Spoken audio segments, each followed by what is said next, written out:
Hey everyone, today's conversation is going to be about how do you exit a business. Everyone talks about how do you launch a successful startup. Everyone talks about being in a very, very successful sort of company that's going to change the world. Here's the question: what happens once you've changed the world? How do you exit in a way that that makes sense for you, that makes sense for your employees, and really lands up putting you and the people who trusted in you in a better place? So if you are in medical affairs and you've launched a company, if you are an entrepreneur and you've launched a company, today's discussion is going to be about each of these issues. Our guest today is the VP at SES ESOP Strategies, and that's a mouthful. So he's going to tell us what that actually means. But this is his second career, so he's already changed lives before. He's now going to change lives in a different way now. Ladies and gentlemen, our guest for today, Chris Coates. This is the Darshan Talks live stream, and I'm your host, Darshan Kulkarni. I do have to emphasize, I'm an attorney, I'm a pharmacist, and I advise companies with FDA-regulated products, but I'm not your attorney, I'm not your pharmacist, so this is neither legal advice nor clinical advice, and Chris is not providing you any advice either. This is just considerations, and they don't necessarily reflect the opinions of myself, my guest, or our employers or clients.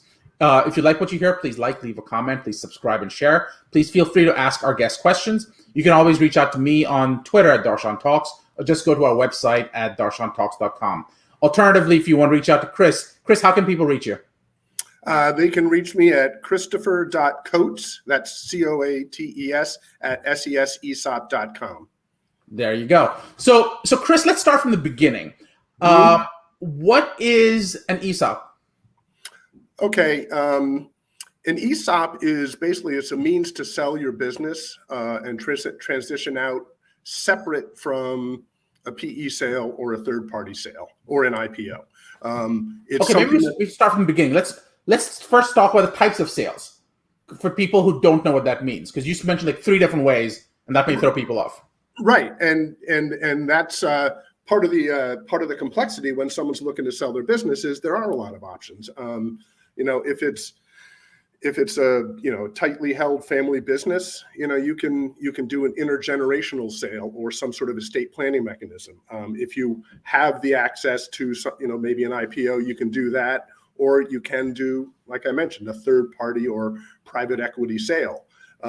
But there are other mechanisms, and a lot of it depends on what it is that you want to accomplish. If you're looking for money, quick money now, you are going to do some sort of third party or PE sale. Like I said, if you want to keep it tightly held in the family, we'll let that go. But an ESOP is a mechanism to do it that is basically incented by the government because they're trying to expand access to wealth to a broader set of the population. And what an ESOP stands for is Employee Stock Ownership Plan.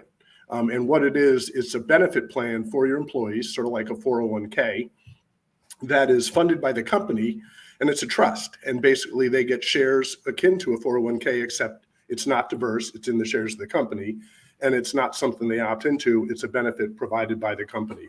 But ostensibly what happens is the trust buys the shares from the owner, so the owner gets money for their shares, and they set up a benefit plan for their loyal employees, and there's a lot of tax benefits that come into play. So that's a mouthful, so I'll stop there. So what I'm hearing you say is that this is a way for employers who did well with their team to quote unquote reward their team by basically giving them the company. Well, they're not really giving them the company. What they're doing is they're giving them the value of the company in a retirement plan. Okay. So the trustee is the one who sort of oversees and owns the company. And then what happens is, well, let's take a step back. Mechanically, how it works is the company is going to take a loan out on the balance sheet, typically a 5-year term. The company is going to loan those funds internally to the trust, typically over a longer term, because you don't want to give out the full value in any benefit plan in 5 years. Right. So let's say 25 years. The company will then buy those shares from the owner. So owner gets money, benefit plan is funded, and then over the 25-year term of that internal loan, they're going to distribute those shares to the employee accounts, prorated based on total comp, so that over time their retirement plan grows by the value of the shares for that in the company. So what I hear you say then is this idea that number one, you have to start with some kind of valuation of the company then. Mm-hmm. And when you do that valuation, you're going to find out what your company's worth. So how does a owner sort of ensure that he's getting the appropriate valuation on his business? Because obviously the valuation is based on whatever anyone else will pay, and in the open market, you can set up a competitive bidding process. How does that work in the context of a private sale like this? Well, and like you hit the nail on the head. You have to ensure you're getting the right value out of your company, and that people the old saw is you should start thinking about selling your company the day you start it, because that really you need to understand what's the outcome you want. Are you just going to live off the revenues of it and then let it die when you're ready to retire? Is it something that you do want to sell? Is it something that you want to continue to stay in the family? Because it's about sustainability. In order to get the full value of your company, it needs to be sustainable. It can't be all centered just you. You have to have processes documented, above anybody else. You have to have your contracts in order. If you have revenue streams that are supposed to be, based on agreements, they better be tight and they better be transferable, and all those different things. So all those things come into play in understanding the value of your business. And it's having clean books. It's what's your customer concentration, all those different things. In any sale, whether it's a third party, whether it's a family transfer, you're going to need to get some sort of valuation for it so that you can understand, what the value is. And ESOP is interesting because since it's a trust and since there are tax benefits, involved in it, the IRS and the Department of Labor pay very close attention, and the trustee cannot pay more than fair market value for the company. And that's by the regulation. So it's actually a good benchmark for, if comparing to a PE sale or something like that. If someone is a synergistic buyer, they're going to be able to, potentially pay more.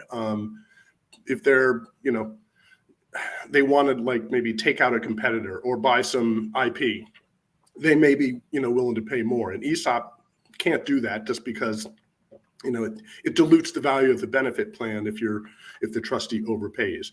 But it's a good barometer for what that fair market value is, and that's what it's sort of what a financial buyer would pay for it. So and those are the considerations in what kind of sale do you want to do.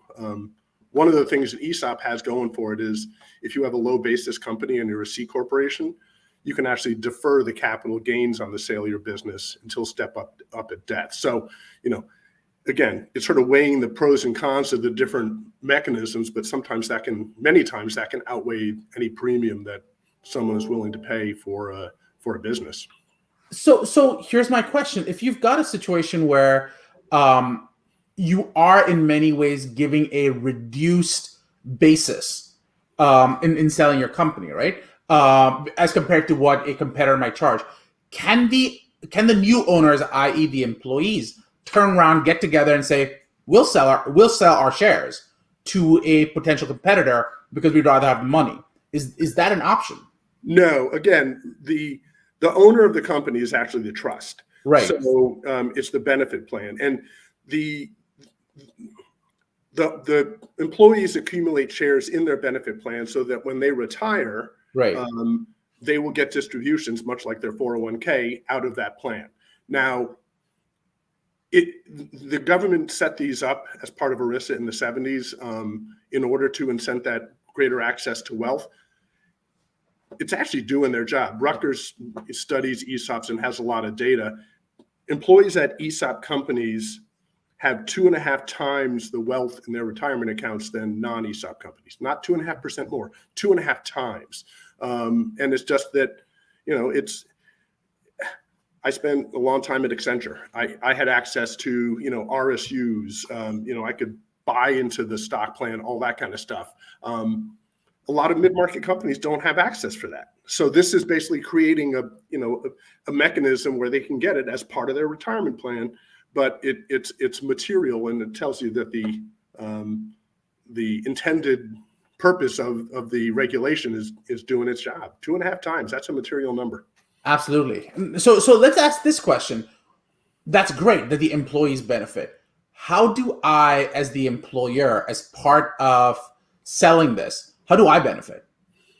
Well, first off, basically you are getting money out of the company for your shares. So if you have built the company and you want to start monetizing it, it's a way to do that without losing control. ESOPs are very flexible. You can do a portion of it. We see big, people doing 100% trying to get out of their business completely, but we also see a lot of 30% in that range, because people want to pull their money out, and that's the minimum required to sell if you want to take advantage of the capital gains deferral, on the sale of that business. But other factors, if you're a C Corp and you take advantage of that capital gains deferral, the other benefit from a tax standpoint is that the contributions to the benefit plan on an annual basis from the company are tax deductible. So not just the interest, but also the principal. And so it creates a positive cash flow situation from a company standpoint. Go ahead. Sorry, please continue. If you're an S Corp, you actually can also, basically the company becomes basically a tax-free entity, because like an S Corp, you have to do distributions to your shareholders for their tax obligations. An ESOP doesn't have to pay taxes. So it basically, again, that becomes free cash flow. So from financial benefits, non-financial benefits are, it creates an owner mentality. The people are vested. It's because they are owners. So you get productivity benefits, you get retention benefits, return on assets increases. So these are empirical numbers, again, or empirical data from the Rutgers, which studies the ESOPs a lot. But there's a lot of benefits in addition to the 2.5 times wealth. It's also the benefits for the company based on having incented employees. So you talked about this idea that of 30% instead of the 100%. So I want to make sure I understood that. Does that mean that they retain ownership of 30% or give up ownership of 30%? Well, you can do an ESOP for any percent. Right. But the 30% is, you have, in order to take advantage of that capital gains deferral, which is 1042 of the tax code, sort of similar to your house, the 1031 deferral. Yeah. The minimum that you can do to qualify for that is 30%. So you could do 40, you could do 50, you could do 100 and still qualify for the capital gains deferral. But 30 is the floor. You have to do at least that. So you have to sell at least 30% to get the capital gains deferral. And you have to be a C corporation, yes. And have to be a C corporation. If you're an S corporation, it's even better. For the company. Company. But for many people, if let's say they don't have a low basis in their company, let's say they plowed money back in, and the basis is not that material, difference. So then an S corp, it becomes sort of a magical financials for the business, because you're operating as a tax-free entity, even though you're a for-profit business. Very, very interesting. Yeah, it's for the right circumstances. An ESOP is fantastic. For bad ones, it's just if you get into trouble if someone tries to overpay for it, because that's what trustee has violated their fiduciary responsibility, all that kind of stuff. But that's part of the negotiation that takes place when you're going through the process. So does SES handle the agreements part of this, the trustee part of this, the advisory part of this? What is it that you guys do? We do the advisory. Well, we do both buy and sell side. On the buy side, we're basically legal services for the trustees. So basically their counsel as they go through the process. So you basically have the seller and then their advisor team, et cetera, and the deal team, and then the trustee, who is basically the buyer and the one negotiating against the owner for the company and coming up with what is the value and the terms that are going to drive the deal. They will have their, they're the ones that actually do the official valuation. They're the ones that basically are buying the company, and so you have a legal advisors, accountants, tax advisors, et cetera. So we do that. The larger portion of the business is the actual construction of the ESOP. So we advise people on, number one, what is it they want to accomplish? So you go through, do you have other considerations like keeping the business local, taking care of your employees, wanting to stay involved for a number of years, so not wanting to lose control, that kind of thing? Or is it truly, maybe a private or third-party sale is more appropriate? But, going through that process, it takes a lot of, number one, many times it's soul searching, many times it's just trying to sort out, does anybody in my family want it, that kind of thing. And then once you get to that point, we will basically do what's called a transaction analysis, which sort of gets into the optionality. Is it better to do, as a C Corp and take advantage of the 1042? Is it better to do as an S Corp? Is it better to do a partial, or do you want, a full ESOP and start planning your full exit? And then once you do that, it's the legal and investment banking work that goes along with that. We don't do trustee work. We don't do valuations. We obviously don't do the actual, lending and all that. So, but we support, with the capital raise, all that kind of stuff as part of the process, and, help get everything documented and, all the term sheets, et cetera. So you talked about this being a potentially good strategy for people who want to reward their employees. My question is, do you have to reward all the employees, or can you say, I want only certain classes? Like, do you start by, is it necessarily all the employees? How does that work? Yeah, it's a qualified benefit plan, so everybody has to participate. And it's all, as mentioned, it's all based on total comp. And so obviously your senior key employees are going to benefit more because they're going to be more highly compensated. But even your even just sort of the frontline everyday employees will participate and benefit dramatically from having shares in the company in their retirement plan. But many times, if there are key employees that they want to incent more, then you can use like the phantom stock, that kind of thing, to incent key employees. It already becomes a very big retention mechanism, which is why it's a good sustainability play, and it's also in a talent attraction strategy. So, but it's meant for sustainability, keeping the business ongoing after the owner wants to step away. Now you use the term compensation and you don't say salary. So does that include stock options and that kind of stuff? It would include, any other, if they had deferred comp, if they, let's say, they had a split dollar plan or something, something that was in addition to their normal compensation.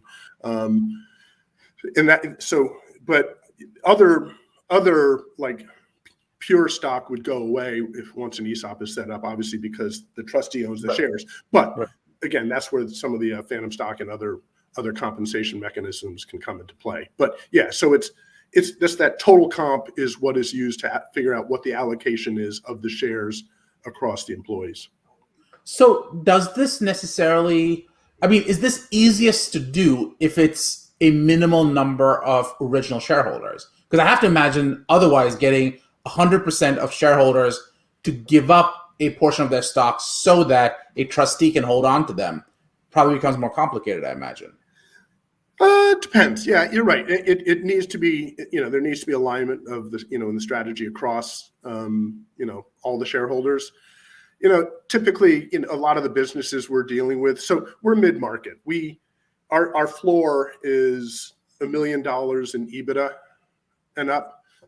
Below that, you're really not, it may not be worth the investment. Plus, it has to be 20, 25 employees or more, just because you get into anti-abuse rules with, just from a regulatory standpoint. And then we go generally up to about 200 is sort of the normal range where we sort of top out. We have some higher, but it's sort of, those are outliers.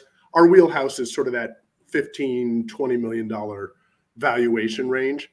Right. And so, you're talking many times it's a family business. There may be, 2 or 3 primary shareholders.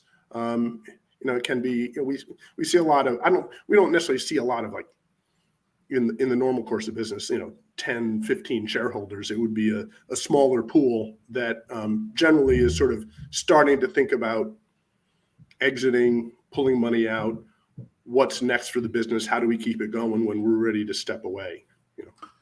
Kids may not want it, so that kind of thing. That's a pretty standard scenario these days where, next generation doesn't want it, so they got to try and figure out what to do with it.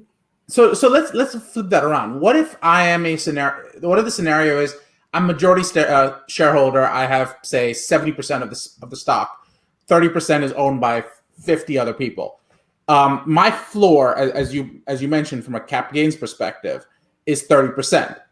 If that's true, can I say, as primary shareholder, I want to go down this route, and at the very minimum, use my set of shares to effectuate an ESOP, or does that not work? Well, yes, you can. I mean, the thing with the ESOPs, they're very flexible, which is sort of what sets up some of the complexity. But you can do it for the primary shareholder and do it for a portion of the business. You can do it prorated if you didn't want to do the whole thing and you just wanted to pull money out across the whole pool of shareholders. You can do 30%, 40%, and then everybody pulls some money out, and then but everybody retains the remaining 70 shares and just maintains that control. They're very flexible. So you can use it in different mechanisms. So what I'm hearing is this could, for the right person, also be a scenario where they get to hold on to majority shareholdership and still reward different, like, all their employees in a way that doesn't necessarily dilute control, but does allow them to pull some money out. Yes. Even in 100% ESOP, generally the trustee doesn't necessarily care how you run the business. And selling it to a PE firm, it's for certain circumstances, it's a great exit strategy for many people, especially if they have a leadership team that is ready to jump in and they want to move on. But for people who want to stay involved, even if you're doing a minority stake, they want to say, and I'm talking to a friend of mine, an attorney in physician practices, and we're like, well, from a control point standpoint, these are very attractive because, the physicians many times are naive about how much control they give up to a PE firm. It's like they don't care how I'm going to run the business, and all of a sudden, wait a second, why are you telling me I need only 3 nurses when I'm used to 4? Why do I have to see patients more frequently than I normally do? What do you mean I have to buy my sutures and syringes through your internal purchasing group versus where I've gone since medical school? So it's a way, even as a full ESOP, the trustee doesn't care. It gets down to corporate governance because they just care that the benefit plan is meeting the needs of the participants. But in a less than 50% ESOP, it's not even a question. There's no loss of control because you're pulling money out, goes into the trust. The trust doesn't have a say, even if they wanted to, because they're less than a controlling stake. So it's a way to pull money out, take chips off the table, maybe start investing and figuring out what's next. Or some people do it to pull money out so they can go into the next venture if they've had a successful run up in their current business, want to pull some chips off the table and maybe start on something else. Can you buy back shares? Interest that you've sold off? Well, you'd have to unwind. I mean, if you're talking about sort of saying, okay, we want to take away some of the trust, go. Yeah. So essentially, let's say I sold 70% of the to a trust, and then 5 years down the road, I go, I don't really like the direction. I think this company can do better. I think I can do better. I want to buy back 20%, and therefore get back majority control. It's probably doable. I've never actually come across that situation, but it's the kind of thing that then there would be, the participants would have a say in that. The trustee and the participants would have a say. I mean, typically what we'll see is, maybe another buyer wants to come along and buy the company and says, I don't want the ESOP anymore. ESOP companies typically outperform their peer group because they start with a strong foundation. They have the tax benefits, and you have, incented and loyal employees. But many times, another company will want to come in and say, okay, it's doing well. I want to acquire that company. And if they don't want the ESOP, you just have to unwind it. It's a process. The funds, it's a qualified benefit plan. And so something has to happen with that. Otherwise, the people will have to pay the taxes on that. If you don't do something with it, it has to roll into another qualified plan. So typically you'll see that it's just the ESOP goes away and, because the acquirer doesn't want it. But it would be feasible to, sort of reduce it from 70 to under 50. I think it's just going to be it would be a complex discussion. Absolutely. And we're starting to get into the area where we start asking more complex questions. So let's sort of wrap it up here. But do you mind if I ask you five other questions? Go ahead. So the first one, what's the best way for people to reach you? It's Christopher.Coates, Coates, at SESESOP.com. Or my cell is 908-285-8081. And happy to have a conversation if anybody's interested in learning more. Awesome. My next question, what would you like to ask the audience? Well, I'm curious how many of the business owners in the audience actually have sort of thought about their succession and exit plans. Have they started to flesh them out? See, I'm a business owner, and I would go, no, it's not been something that I think about. It's sort of like planning your death, and no one wants to write their will because you just have to imagine yourself dying, and what's the point then? Yeah. But in this case, it's sort of, I'm not thinking of an ESOP as closing the business as much as opening up more adventures and just, as you put it, taking some chips off the table, not necessarily all the chips off the table. Yeah, just because you start planning it doesn't mean you have to start implementing it. It's like it is like a will. It's just sort of it's good corporate hygiene to know at least thematically what you want to do. Do you want it to continue after you're done? And if so, what are the when do you need to start laying out that groundwork, even if it's not now? So is an ESOP necessarily something that has to be done while the company's completely running, or if you are now looking at is this something you can think further along, or even after the sale of the business, kind of go as you're negotiating that? Does it make sense to sort of have an ESOP at that point to get some of those tax benefits? Well, I like to say an ESOP forces the luxury of time. So if you're looking to exit your business and want to do 100% ESOP, you need to be willing to stay around for a while. So that's why it's a good mechanism for succession planning and, starting to empower your key lieutenants so that they maybe learn more about the business if a lot of it is on you. So let's say it's a $30 million company. No bank is going to loan you $30 million right up front for that full value. So typically, if you're doing 100% ESOP, let's say you get 50%. So you'll get 15 million in the now, and based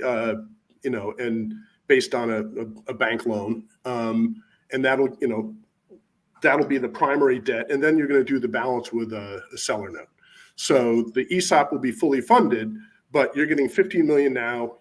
And then there's going to be seller note where you'll get interest payments in the first 5 years. And if there's phantom stock and warrants that, let you benefit in the upside, you'll get, payments on that. in the first 5 years, but it's not until years 6 through 10 that you're going to get the balance of your principal. So you have to, it's a, sustainability play that it gives you time to get your succession plan in order, but it's not a mechanism if you're looking for a quick exit. Good to know. Speaking of, what's something you learned in the last month? Interesting. Well, actually, I started learning about so ESOPs. Again, we have that floor that $1 million in EBITDA and up, and that's we have people who come to us and say, I want to consider it. And I start talking, and I'm like, may not be a fit. If you grow a little bit, if we have a couple year plan and you get to this certain level, maybe we can think about it. But for many small businesses, it's not necessarily a viable option. I came across someone who does cooperatives, which it's a different it's like a co-op. You're selling your building to a co-op.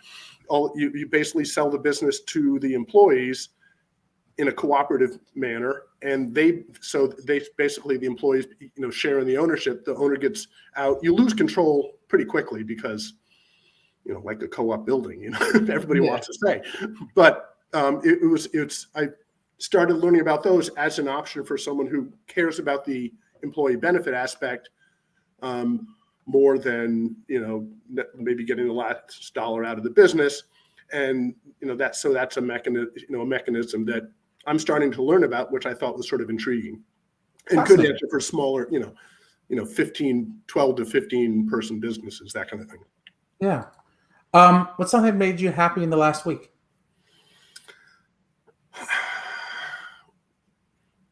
Well, it was nice. We had our family holiday gathering the other day, and even though things are starting to get a little bit weird again, it was nice to see everybody, because last year we weren't able to get together as a family, and so that was something. It was nice seeing everybody, and being able to get all the cousins together and all that. So that was a very nice thing that happened in the past, just over the weekend. That's awesome. Last question. What's something most people don't know about you? Well, actually, it's my family, not necessarily me per se, but my grandfather was a writer. So Robert M. Coates, and he actually was he wrote novels and wanted to be a novelist as his primary career, but he didn't have the commercial success there. But he spent many years as the art critic for the New Yorker magazine. And he was friends with like Gertrude Stein and E.B. White and James Thurber and all that kind of stuff. And he actually coined the phrase abstract expressionism, which I think is sort of cool. That is kind of cool. Fascinating. So a little family history stuff there. That is awesome. Well, this was wonderful having you on again, Chris. Thank you so much. And again, reminding everyone, how can people reach you? It's Christopher.Coates, Coates, at SESESOP.com, or my cell, 908-285-8081. And Darshan, thank you very much for having me. It's been fun, and nice to see your face, and look forward to seeing you in the new year. Pleasure as always. Thank you again, Chris. All right. Take care.